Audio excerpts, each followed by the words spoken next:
Hello, my name's Mike Phillips and I'm the Senior Lecturer in Educational Technologies in the Faculty of Education at Monash's Clayton campus.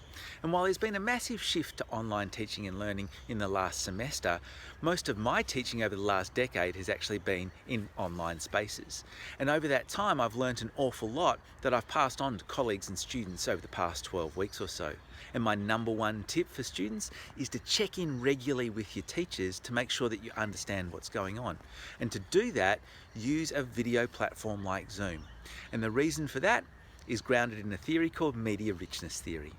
Most people probably have experienced difficulty interpreting a message that doesn't have too many cues in it, like a text message or an email. We can make mistakes in what somebody's trying to say or communicate to us simply because we don't have a lot of cues to pick up on.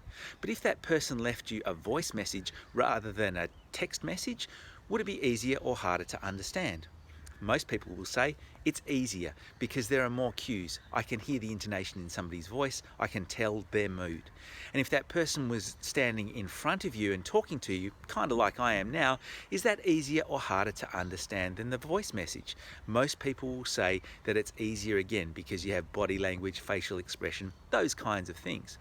So, for students who are new to working in online spaces, make sure that you're choosing to communicate with your fellow students and with your teachers using media that has lots of cues because it makes it much easier to understand what's going on.